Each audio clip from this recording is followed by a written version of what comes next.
Hi friends, welcome to Radha Manohari vlogs. ఈరోజు Miyapur Kalika Mata temple షూట్కి వెళ్ళాను. అక్కడికి వెళ్ళిన తర్వాత తెలిసింది ఏంటంటే, రాత్రి దొంగలపడి అమ్మవారి ఆలయంలో అమ్మవారు పట్టు చీరలు మరియు హుండీని ధ్వంసం చేశారని తెలిసింది.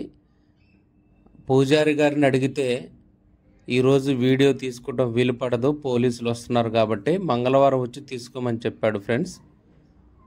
అయితే పూజారి గారు మీది యూట్యూబా అని అడిగితే అవునని చెప్పాను.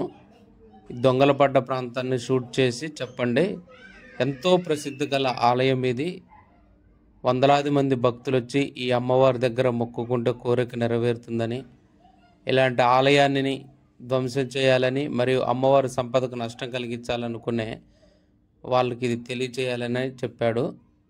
అందుకే వీడియో షూట్ చేస్తున్నాను. ఎగ్జాక్ట్గా మీరు ఇప్పుడు చూస్తున్న బీరువాలోంచి అమ్మవారికి భక్తులు సమర్పించిన విలువైన పట్టు చీరలు ఉంటాయి కదా, వాటిని దోచుకొని వెళ్ళటం జరిగింది.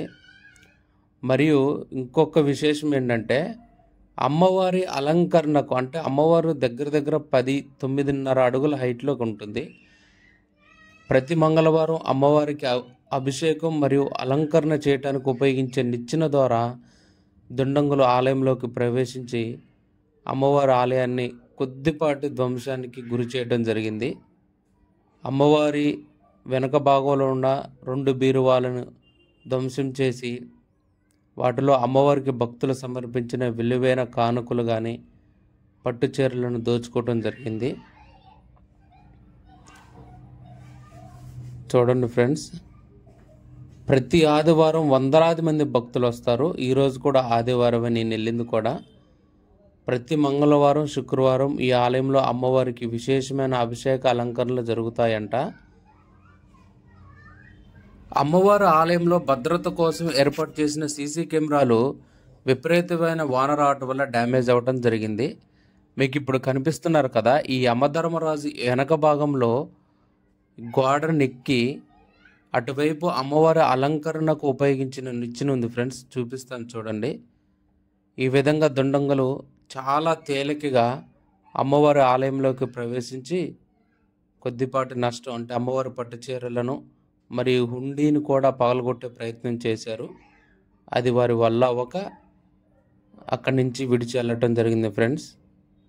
ఒక పెద్ద మిషన్ తీసుకొచ్చుకున్నారు హుండీని పగలగొట్టడానికి, కానీ అది వాళ్ళు అనుకున్న ప్రయత్నం విఫలం అయిపోయేసరికి అది కూడా చూపిస్తాను చూడండి.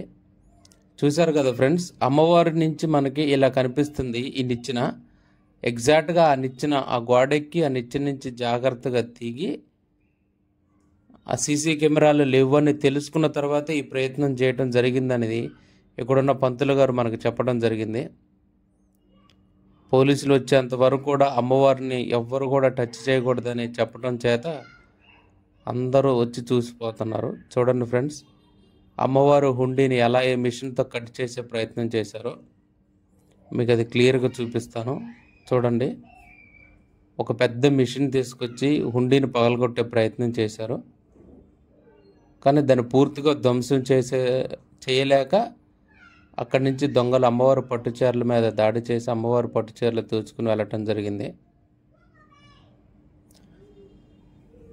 మన సనాతన ధర్మానికి ఆయుపట్టు ఆలయాలు ఫ్రెండ్స్. ఇలాంటి మూర్ఖులకు కఠినమైన శిక్ష పడాలని, ఇలాంటి వ్యక్తులు సమాజానికి హానికరమని భావిస్తున్నాను. మంగళవారం ఈ ఆలయం యొక్క ఫుల్ వీడియో తీసి మీకు పోస్ట్ చేస్తాను ఫ్రెండ్స్.